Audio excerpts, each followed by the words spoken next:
Hello and welcome back friend. આપણે અભ્યાસ કરી રહ્યા છીએ પ્રકરણ 13 એનું સ્વાધ્યાય 13.1. હવે આજે આપણે પ્રશ્ન નંબર 5 વિશે અભ્યાસ કરવાનો છે. તો પ્રશ્ન 5 ની રકમ પહેલા વાંચીએ. 5 ની રકમ છે: એક સમઘન લાકડાના ટુકડાના એક પૃષ્ઠમાંથી એક અર્ધગોલક કાપવામાં આવે છે. એક સમઘન લાકડાનો ટુકડો છે. આ સમઘન લાકડાનો ટુકડો છે. એના ઉપરના ભાગમાંથી એક અર્ધગોલક છે ને એ કાઢી નાખવામાં આવે છે. પછી આગળ રકમમાં છીએ. અર્ધગોલકનો વ્યાસ L એ સમઘનની બાજુના માપ બરાબર છે. તો બાકી પદાર્થનું કુલ પૃષ્ઠફળ શોધો. શું કીધું છે? L અર્ધગોલકનો વ્યાસ, આ અર્ધગોલક ઉપરના ભાગમાં છે, એનો વ્યાસ, એનો વ્યાસ ઈ કેટલો છે? તો કે અર્ધગોલકનો વ્યાસ L એ સમઘનની બાજુના માપ બરાબર છે. એ અર્ધગોલકનો જે વ્યાસ છે એ વ્યાસના માપ બરાબર સમઘનની દરેક બાજુઓ છે. તો સમઘનની લંબાઈ, પહોળાઈ, ઊંચાઈ બધુંયનું માપ કેટલું થશે? L. અહીંયા L, આ L, આ L, બરોબર? અને આ M નો વ્યાસ છે એ પણ L. અને સૌથી પહેલા જ્યારે તમને વ્યાસ આપે એટલે તમારા મગજમાં સીધું લાઈટ થઈ જવી જોઈએ કે સીધી આપણે ત્રિજ્યા શોધવાની હોય. તો આપણે પહેલા ત્રિજ્યા શોધીએ. ત્રિજ્યાનું સૂત્ર છે વ્યાસના છેદમાં 2. વ્યાસ એટલે L અને L ના છેદમાં 2. આ દાખલો આગળ ચોથા પ્રશ્નમાં કરી ગયો એના જેવા જ છે, પણ એમાં તમને દરેક બાજુના માપ આપવામાં આવેલા હતા. અહીંયા એકેય બાજુના માપ આપ્યા નથી. બાજુની જગ્યાએ L આપેલું છે, એટલે ક્યાંય તમને કે અંકમાં માપ આપેલા નથી. એટલે આ દાખલો આપણે મહત્વનો છે. તો L ના છેદમાં 2 આવ્યું વ્યાસ, બરોબર? તો આપણે L ના છેદમાં 2 આવ્યું. હવે આપણે શોધવાનું છે શું? તો કે બાકી પદાર્થનું કુલ પૃષ્ઠફળ શોધવાનું છે. તો બાકી પદાર્થનું કુલ પૃષ્ઠફળ શોધવું હોય તો કેની ગણતરી કરવી પડે? તો કે પહેલા તો સમઘનની 6 બાજુનું કુલ પૃષ્ઠફળ શોધવાનું, વત્તા ઉપરનો ભાગ છે અર્ધગોલક છે એટલે વત્તા અર્ધગોલકની વક્ર સપાટીનું પૃષ્ઠફળ શોધવાનું. એમના પછી તો કે ઉપરનો ભાગ છે ને, હવે આ સમઘનનો ઉપરનો ભાગ છે ખાલી રહેશે. એ ખાલી ભાગનું પૃષ્ઠફળ તો આપણે આમાં શોધાઈ ગયું હતું સમઘનમાં. એટલે ઈ છે ને ખાલી ભાગ જે વર્તુળ ભાગ દર્શાવે છે એ વર્તુળના ભાગનું ક્ષેત્રફળ છે શોધી અને છેલ્લે બાદ કરવાનું. એટલે તમારો દાખલો છે અહીંયા કમ્પ્લીટ થશે. જો પહેલા આપણે સૂત્ર મૂકીએ. બાકી વધેલા પદાર્થનું કુલ પૃષ્ઠફળ. હવે જે ભાગનું આપણે પૃષ્ઠફળ ક્ષેત્રફળ શોધવું હોય અહીં લખીએ. સૌથી પહેલા શું લખવાનું છે? તો કે સૌથી પહેલા સમઘનનું કુલ પૃષ્ઠફળ. તો આપણે લખીએ અહીંયા સમઘનનું કુલ પૃષ્ઠફળ વત્તા પછી શું શોધવાનું છે? તો કે ઉપરનો ભાગ છે ને એ અર્ધ ગોળાકાર છે, તો એમાં આપણે અર્ધ ગોળાકારની વક્ર સપાટીનું ક્ષેત્રફળ ઉમેરવાનું. તો અહીંયા લખીએ અર્ધ ગોળાકારની વક્ર સપાટીનું ક્ષેત્રફળ માઈનસ, હવે ઉપરનો જે ભાગ છે એ ખાલી રહેશે, તો ખાલી ભાગનું ક્ષેત્રફળ તો આપણે આમાં સમાવેશ થઈ ગયો કુલ પૃષ્ઠફળમાં. તો ઈ તો ખાલી છે, તો એનું ક્ષેત્રફળ છે આવ્યું હોય એ બાદ કરવું પડે ને. તો આપણે લખવાનું માઈનસ વર્તુળનું ક્ષેત્રફળ. ઉપરનો ભાગ છે એનો આકાર વર્તુળાકાર હશે. હવે દરેકના સૂત્ર મૂકીએ. સમઘનના કુલ પૃષ્ઠફળનું સૂત્ર શું છે? તો કે 6a નો વર્ગ. એ એટલે બાજુના માપ છે. બાજુના માપ આપણે શું આપ્યા છે અહીંયા? L. તો આપણે અહીંયા 6l વર્ગ લખી શકીએ. 6l નો વર્ગ વત્તા અર્ધગોલકની વક્ર સપાટીનું ક્ષેત્રફળ. એનું સૂત્ર શું છે તો કે 2πr² માઈનસ વર્તુળના ક્ષેત્રફળનું સૂત્ર શું છે πr². સમજાય છે ને? πr². બસ હવે આપણે આટલું સૂત્ર મુકાઈ જાય ને એટલે આપણે દાખલો પછી થઈ જાય. આટલું મૂકવું એ મહત્વનું છે. અને આપણે દરેક દાખલામાં આકૃતિ છે એ કરીએ જ છીએ. શું કામ કરીએ છીએ તો કે આકૃતિનો તમારે 1 માર્ક હોય છે. જો 4 માર્કમાં દાખલો પૂછાય તો આકૃતિનો 1 માર્ક હોય અને 3 માર્કમાં પૂછાય તો આકૃતિનો અડધો માર્ક હોય. એટલે આ પ્રશ્નમાં આકૃતિ છે એ મસ્ટ છે. દોરવાની અને દોરવાની જ. બરોબર? હવે આપણે અહીંયા +2πr² છે -πr² છે તો આમાંથી આ બાદ થઈ જશે. 6l² વત્તા 2πr² માંથી πr² બાદ થાય એટલે πr². હવે l તો l એટલે તો l જ છે. l એટલે લંબાઈ, પણ લંબાઈ તો આપણે l જ આપેલી છે તો l ની જગ્યાએ l લખીએ વત્તા પાઈ ની આપણે અહીં કિંમત નથી મૂકતા કારણ કે એકયની કિંમત છે ને એટલે પાઈ ની ખાલી મૂકીને કોઈ એનો અર્થ નથી. એટલે પાઈ ની કિંમત નથી મૂકતા. ક્યાંય આપણે સંખ્યા ક્યાંય આવતી જ નથી એટલે પાઈ ની કિંમત નહીં મૂકીએ. જેમ આપેલું છે તેમ જ મૂકવાનું. r એટલે ત્રિજ્યા તો ત્રિજ્યા આપણે શોધી છે l ના છેદમાં 2 તો કૌંસમાં લખશું l ના છેદમાં 2 એમનો વર્ગ. 6l² વત્તા પાઈ l² છેદમાં 2 નો વર્ગ એટલે 4. બરોબર છે? હવે આ બેયમાંના સરવાળાના સ્વરૂપમાં છે તો બેયનો સરવાળો કરીએ 6l² વત્તા પાઈ l² 4. તો સરવાળામાં આપણે શું કરીએ છીએ તો કે ક્રોસ ગુણાકાર. અહીંયા છેદમાં કાંઈ નથી તો એક તો લખી શકીએ ને. 1 નો ગુણાકાર અહીંયા પાઈ l² સાથે, 4 નો ગુણાકાર અહીંયા 6l² સાથે. તો 4 નો ગુણાકાર 6l² સાથે કરો એટલે આવે 24l² વત્તા 1 નો ગુણાકાર પાઈ l² સાથે કરો એટલે એ જ રહે છેદમાં 4 એકુ 4. સમજાઈ ગયું? હવે તો કે આ બેયમાંથી કંઈ સામાન્ય નીકળે એવું તમને લાગે છે? શું સામાન્ય નીકળે તો કે બેય જગ્યાએ l² છે તો l² છે એ સામાન્ય નીકળશે. છેદમાંથી કઈ સામાન્ય નીકળે છે તો કે આ જો આ 4 છે ને એ બેયના છેદમાં કહેવાય. તો બેયના છેદમાં કહેવાય તો ઈ 4 છે આપણે સામાન્ય કાઢી લઈએ તો l² ના છેદમાં 4 છે એ સામાન્ય નીકળ્યા. તો વધશે શું તો કે 24l² એમાંથી આપણે l² સામાન્ય નીકળી ગયા એટલે 24 વધશે તો આપણે અહીંયા લખશું 24 વત્તા છે તો વત્તા અને પાઈ l² એમાંથી l² છે એ સામાન્ય નીકળી ગયા છે એટલે વધે પાઈ. આ પ્રકારનો સમ છે. એકદમ ઈઝી સમ છે પણ થોડુંક ધ્યાન રાખવાનું, આકૃતિ વ્યવસ્થિત સમજવાની છે. હવે આપણે પ્રશ્ન જોશું છઠ્ઠો. છઠ્ઠાની રકમ પહેલા વાંચી લઈએ. દવાની એક કેપ્સ્યુલનો આકાર નળાકારની બંને બાજુએ અર્ધગોલક લગાડેલા હોય તે રીતનો છે. કેપ્સ્યુલ તો બધાએ જોયેલી જ છે, આવી હોય ને કેપ્સ્યુલ. તો કેપ્સ્યુલનો આકાર કેવો છે તો કે નળાકાર છે એમની ઉપર બે અર્ધગોલક લગાડેલા હોય એ પ્રકારનો કેપ્સ્યુલનો આકાર છે. પછી આગળ રકમ વાંચીએ. કેપ્સ્યુલની લંબાઈ 14 મીમી છે અને તેનો વ્યાસ છે 5 મીમી છે તો કેપ્સ્યુલનું પૃષ્ઠફળ શોધો. હવે અહીંયા તમને વ્યાસ આપેલો છે એટલે વ્યાસ આપેલે તરત આપણે મગજમાં લાઈટ થવી જોઈએ કે વ્યાસ આપ્યો એટલે ત્રિજ્યા આપણે શોધવી પડે. તો પહેલા આપણે ત્રિજ્યા શોધી લઈએ.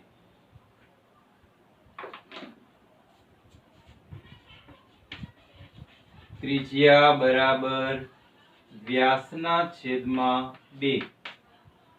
વ્યાસ કેટલો આપ્યો છે 14 મીમી લંબાઈ છે અને વ્યાસ આપ્યો છે 5 મીમી તો 5 ના છેદમાં 2 મીમી. તો તમને ત્રિજ્યા મળી ગઈ. કેટલી મળી? 5/2 મીમી. હવે મિત્રો આખી કેપ્સ્યુલની લંબાઈ તમને 14 મીમી આપી છે, પણ આપણે ગણતરી કરવા માટે આખા કેપ્સ્યુલની લંબાઈની જરૂર નથી. આપણે કેની જરૂર છે? તો કે નળાકારની ઊંચાઈની જરૂર છે. તો અહીંયા તમારે નળાકારની ઊંચાઈ પણ શોધવી પડશે. આખી કેપ્સ્યુલ છે, અહીંથી શરૂઆત કરી અહીંયા સુધીની એ આખી કેપ્સ્યુલની લંબાઈ તમને 14 મીમી આપી છે, પણ આખી કેપ્સ્યુલની લંબાઈની તો કઈ જરૂર નથી. આપણે માત્ર આ નળાકાર છે એની ઊંચાઈની જરૂર છે. તો નળાકારની ઊંચાઈ કેટલી હોય? તો કે કુલ જે લંબાઈ છે એમાંથી બે અર્ધવર્તુળ જે છે એની ત્રિજ્યાઓ બાદ કરી દઈએ. આટલો ભાગ બે માંથી બાદ કરી દઈએ આપણે, એટલે આ નળાકારની ઊંચાઈ મળી જાય ને. તો આપણે નળાકારની ઊંચાઈ શોધી લઈએ. નળાકારની ઊંચાઈ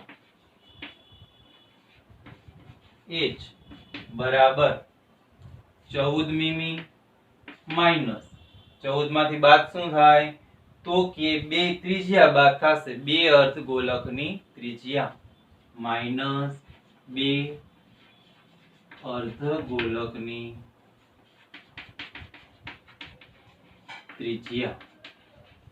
અર્ધગોલકની ત્રિજ્યા એની ઊંચાઈ કહેવાય, અર્ધગોલકની. આગળના દાખલામાં કીધું તો આપણે. તો 14 માઈનસ 2 અર્ધગોલકની ત્રિજ્યા કેટલી આવી છે? 5/2. તો આપણે અહીંયા લખશું 5/2. બે ઉડી જશે તો વધ્યા શું? 14 માઈનસ 5 બરાબર કેટલા મૂકવાના? 9 મીમી. તો મિત્રો આ 9 મીમી છે તમારા નળાકારની ઊંચાઈ છે. હવે તમારે શોધવાનું છે કેપ્સ્યુલનું કુલ પૃષ્ઠફળ શોધવાનું છે. તો એ શોધીએ. કેપ્સ્યુલનું કુલ પૃષ્ઠફળ. તો કેપ્સ્યુલનું કુલ પૃષ્ઠફળ શોધવું હોય તો આકૃતિ ફરીથી સમજીએ. કેપ્સ્યુલ છે શેની બનેલી છે? તો કે એક નળાકારની બનેલી છે. તો નળાકારની વક્ર સપાટીનું ક્ષેત્રફળ શોધવું પડે. બીજા શેની બનેલી છે? તો કે બે અર્ધગોલકની બનેલી છે. તો આપણે એમાં બે અર્ધગોલકની વક્ર સપાટીનું ક્ષેત્રફળ છે એ ઉમેરવું પડે. તો આપણે અહીં લખીએ નળાકારની વક્ર સપાટીનું ક્ષેત્રફળ વત્તા બે અર્ધગોલક ની વક્ર સપાટી નું ક્ષેત્રફળ. હવે બેયના સૂત્ર મૂકી દઈએ. નળાકારની વક્ર સપાટીના ક્ષેત્રફળનું સૂત્ર શું છે? 2πrh વત્તા આ બે અર્ધગોલક છે એટલે બે તો રાખવાના. પછી અર્ધગોલકની વક્ર સપાટીના ક્ષેત્રફળ શું આવે? 2πr². 2πr². બરોબર છે. નળાકારની વક્ર સપાટી 2πrh, બે અર્ધગોલકની વક્ર સપાટીનું ક્ષેત્રફળ તો કે 2 2πr². હવે આનો આપણે ગુણાકાર કરી અને પછી કોમન કાઢશું. 2 દુ 4 πr². હવે આ બે સૂત્રની અંદર કઈ તમને સામાન્ય લાગે છે? શું સામાન્ય દેખાય છે? તો કે 2 અને 4 એ બેયમાંથી બે સામાન્ય નીકળે. બે જગ્યાએ પાઈ છે તો પાઈ પણ સામાન્ય નીકળે. બે જગ્યાએ r આપવામાં આવેલા છે તો r પણ સામાન્ય નીકળે. અહીંયા h છે પણ અહીંયા h છે નથી, તો બસ સામાન્ય નીકળ્યા 2πr. હવે અહીંયા શું વધ્યું? h. અહીંયા શું વધ્યું? તો કે 4 માંથી બે સામાન્ય નીકળી ગયા એટલે બે વધે. 2 દુ 4 થાય. પાઈ છે સામાન્ય નીકળી ગયા. r છે અહીંયા બે વખત છે, એક વખત સામાન્ય નીકળ્યા, એક વખત વધશે. બરોબર છે? સમજાઈ જાય છે? તો હવે આગળ કિંમત મૂકીએ. 2 ના 2 પાઈ એટલે 22/7 ગુણ્યા r એટલે ત્રિજ્યા કેટલી મળેલી છે 5/2 કૌંસમાં h એટલે નળાકારની ઊંચાઈ તો નળાકારની ઊંચાઈ કેટલી છે આપણે શોધી હમણાં 9 મીમી તો આપણે અહીંયા મૂકશું 9 વત્તા 2/2 r એટલે 5/2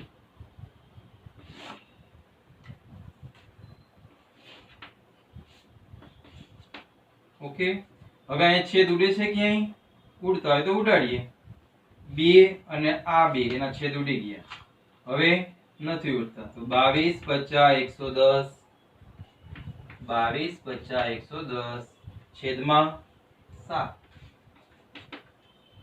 ગુણ્યા અહીંયા 2 અને 2 ના છેદ ઉડી જાય તો વધે શું અહીંયા 5 વધે તો 9 + 5 એટલે 14 થાય 9 + 5 એટલે 14 હવે 14 અને 7 ના છેદ ઉડી જશે એટલે 7 દુ 14 તો 110 ગુણ્યા 2 એટલે 220 પાછળ એકમ લખવાનું ભૂલાય નહીં એકમ કયો છે તો કે એકમ તમને મીમી આપેલો છે તો અહીંયા લખવાનું મીમી અહીંયા તમારી કેપ્સ્યુલનું કુલ પૃષ્ઠફળ મળ્યું 220 મીમી સ્ક્વેર તો હવે આપણે ક્વેશ્ચન જોઈએ છીએ 8 માની રકમ વાંચીએ નળાકાર પદાર્થની ઊંચાઈ 2.4 સેમી અને વ્યાસ 1.4 સેમી છે અહીંયા આપણે નળાકાર દોરેલો છે આ નળાકારની ઊંચાઈ કેટલી આપી છે 2.4 સેમી નળાકારનો વ્યાસ કેટલો છે 1.4 સેમી બરોબર પછી આગળ રકમ વાંચીએ તેમાંથી તેટલી જ ઊંચાઈ અને વ્યાસ વાળો શંકુ કાપી લેવામાં આવે છે હવે આ નળાકારની અંદરથી એક શંકુ કાપવામાં આવે છે તો એ શંકુની ઊંચાઈ કેટલી હશે તો એ તમને કીધું જ છે અહીંયા તેટલી જ ઊંચાઈ અને વ્યાસ વાળો આનો જેટલો વ્યાસ છે એટલા જ વ્યાસ વાળો અને એટલી જ ઊંચાઈ વાળો એક શંકુ કાપી લેવામાં આવે છે આપણે અહીં શંકુ દોરીએ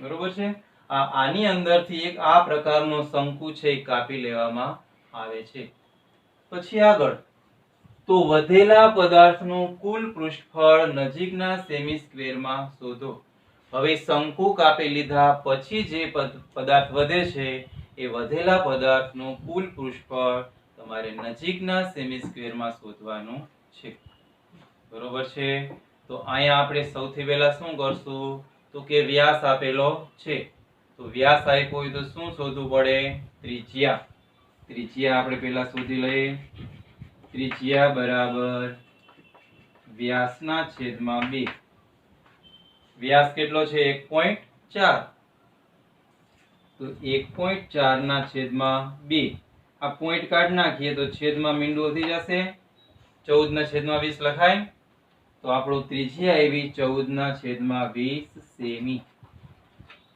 બરોબર હવે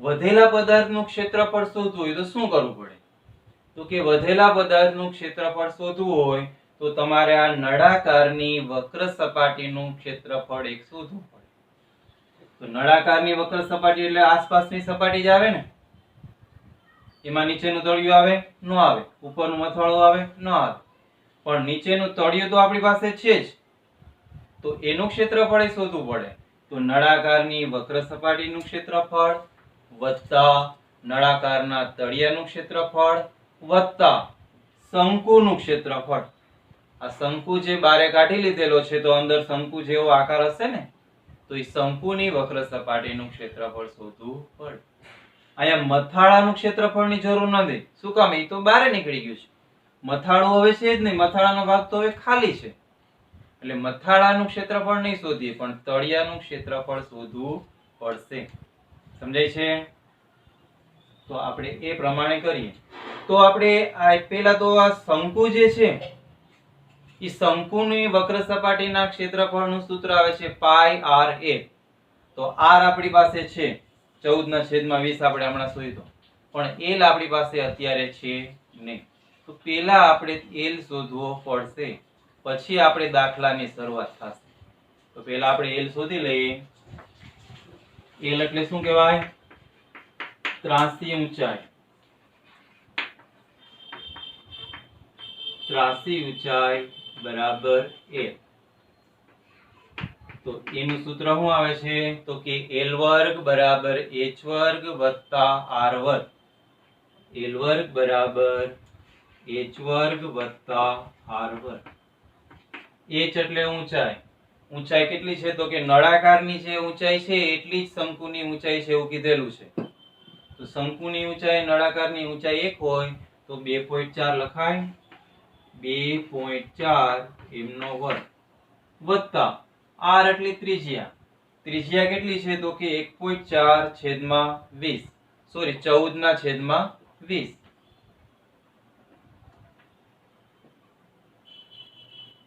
અથવા તો આપણે વ્યાસ છે ને 0.7 લખીએ, ગણતરીમાં સરળ પડશે. બરોબર, વ્યાસ છે 1.4 એટલે એના અડધા એટલે 0.7 કહેવાય ને. 0.7 લખીને તો ઈઝી પડશે. 0.7 નો વર્ગ. 2.4 નો વર્ગ કરો જોઈએ. ન આવડે પોઈન્ટ વાળાનો વર્ગ કરતા કાંઈ વાંધો નહીં. પોઈન્ટ કાઢી નાખો એટલે શું વધે? 24. 24 નો વર્ગ તો આવડે ને.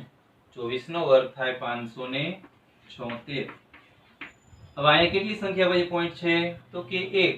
1 ગુણ્યા 2 કરો એટલે 2 થાય. હવે અહીંથી 2 સંખ્યા પછી પોઈન્ટ મૂકી દો તો 2.4 નો વર્ગ આવ્યો 5.76 વત્તા 0.7 નો વર્ગ કેટલો થાય? તો કે 0.7 નો આવડે તો કાંઈ નહીં. 7 નો વર્ગ 49. એક સંખ્યા પછી પોઈન્ટ છે તો એક સંખ્યા પછી પોઈન્ટ હોય તો 1 ગુણ્યા 2 એટલે 2 સંખ્યા પછી પોઈન્ટ મૂકવાનો તો આવે 0.49. 5.76 વત્તા 0.49 કરો તો કેટલા આવે? 9 ને 6 15 વધી 1 4 ને 1 5 5 ને 7 12 વધી 1 6.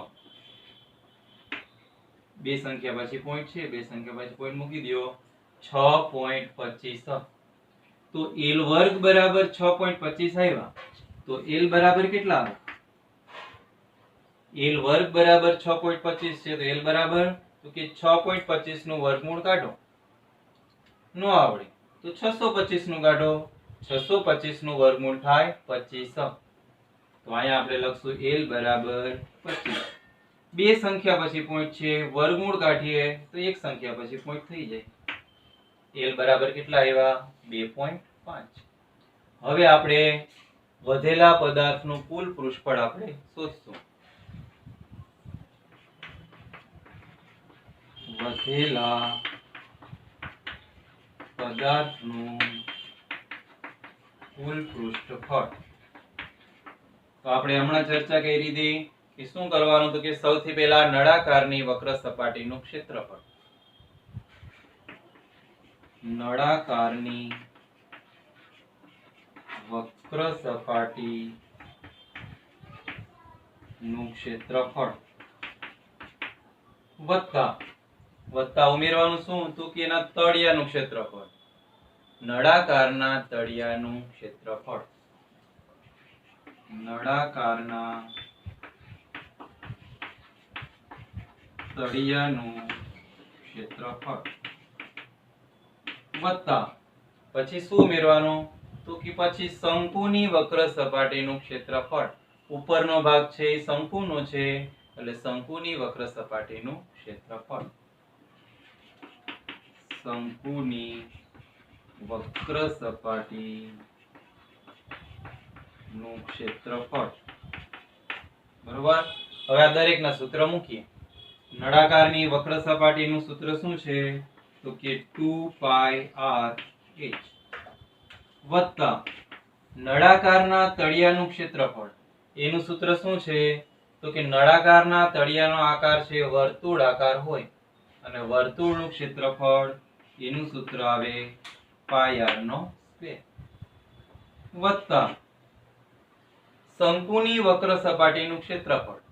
તો શંકુની વક્ર સપાટીના ક્ષેત્રફળનું સૂત્ર શું થશે?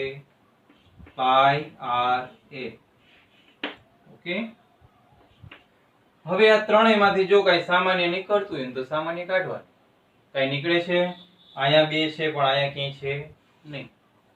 અહીંયા પાઈ છે, અહીંયા પણ છે, અહીંયા પણ છે. ત્રણેય જગ્યાએ પાઈ છે તો પાઈ સામાન્ય નીકળશે. અહીંયા આર છે, અહીંયા આર છે, અહીંયા પણ આર છે તો આર છે સામાન્ય નીકળશે. અહીંયા એચ છે પણ અહીંયા બે માંથી એકઈ જગ્યાએ એચ આપવામાં આવેલો નથી તો એચ નહીં નીકળે. તો સામાન્ય નીકળ્યા પાઈ આર. હવે અહીંથી પાઈ આર નીકળી ગયા, શું વધ્યા? 2h વધશે તો આપણે અહીંયા લખશું 2h પ્લસ અહીંથી પાઈ આર નીકળી ગયા તો શું વધે? તો કે અહીંયા r નો સ્ક્વેર છે એટલે એક વખત r વધશે વત્તા અહીંયા પાઈ આર l. પાઈ આર કોમન નીકળી ગયા, l વધશે. ઓકે, હવે આપણે દાખલો અહીંયા હજી એક સ્ટેપ થઈ જશે, ચાલો મૂકી દઈએ. ચાલો, પાઈ ની કિંમત શું લેવાની છે? તો કે કાંઈ આપી નથી. નો આપી હોય તો 22/7 ગુણ્યા r કેટલા મળ્યા છે? 14/20. 0.7 લખો તોય હાલે, 7/10 લખો તોય ચાલશે અને 14/20 લખો તોય ચાલશે, બે ચાલે. આપણે 14/20 લખીએ. ચાલો, કૌંસમાં 2/2. h એટલે કેટલા? h એટલે નળાકારની ઊંચાઈ. નળાકારની ઊંચાઈ કેટલી છે? 2.4. તો આપણે અહીંયા લખશું 2.4 વત્તા r એટલે કેટલા? તો કે અહીંયા r છે ને 0.7 લખશું ને એટલે આપણે ગણતરીમાં ઈઝી પડશે. બે r જ છે, 0.7 કયો કે 14/20, બેયની કિંમત સરખી જ કહેવાય. જ્યાં સરળ જે પડે ને એ મૂકવાનું. 0.7 વત્તા l એટલે કેટલા? તો કે l આપણે શોધ્યા છે હમણાં 2.5.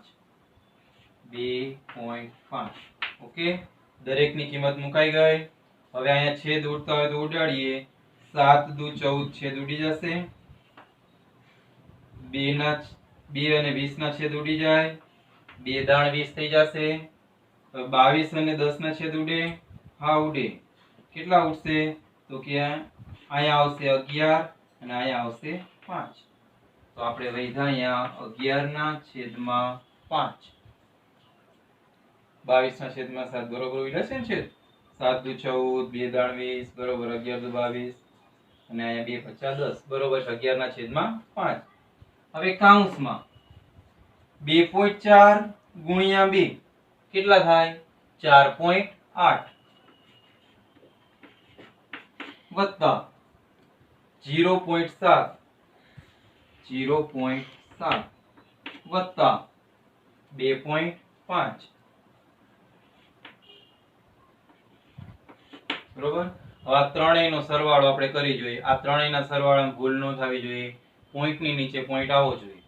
4.8 વત્તા 0.7 વત્તા 2.5. 8 ને 7 15, 15 ને 5 20 મીંડું વધી 2, 4 ને 2 6, 6 ને 2 8. 8.0 પણ 8.0 નો લખાય, આપણે શું લખાય? 8. 11/5 ગુણ્યા 8. સમજાઈ ગયું આટલું? ઈઝી છે. 11 8 88/5. 11 અને 8 નો ગુણાકાર 88/5. હવે 88 ભાગ્યા 5 કરો. ભાગાકાર કરશું. 88 ભાગ્યા 5 કરીએ આપણે અહીંયા. 5 એકુ 5, 3 વૈધા, અહીંથી ઉતારો 8, 5 સત્તા 35, 38 માંથી 35 જાય તો 3, અહીંયા મીંડું વધારો, અહીંયા મીંડું ઉતારો નીચે, ભાગફળમાં પોઈન્ટ, 5 6 30, 30 માંથી 30 જાય તો 0. તો 88/5 એનો ભાગાકાર કરો એટલે આવે 17.6. 17.6 સેમી સ્ક્વેર. તો આ આપણો જવાબ છે 17.6 સેમી સ્ક્વેર. વધેલા પદાર્થનું ક્ષેત્રફળ આવ્યું 17.6 સેમી સ્ક્વેર. પણ અહીંયા સૂચનામાં છે કુલ પૃષ્ઠફળ છે એ નજીકના સેમી સ્ક્વેરમાં શોધવાનું છે. તો નજીકના સેમી સ્ક્વેરમાં એટલે તો કે 17.6 એટલે એને 18 કહેવાય. 18 સેમી સ્ક્વેર. પોઈન્ટ પછી 5 અથવા 5 કરતા મોટી સંખ્યા હોય તો પોઈન્ટ પહેલાની સંખ્યામાં 1 વધારી દેવાય. તો ઈઝી છે દાખલો, ગણતરી ઈઝી છે, આકૃતિ સમજવી જરૂરી છે.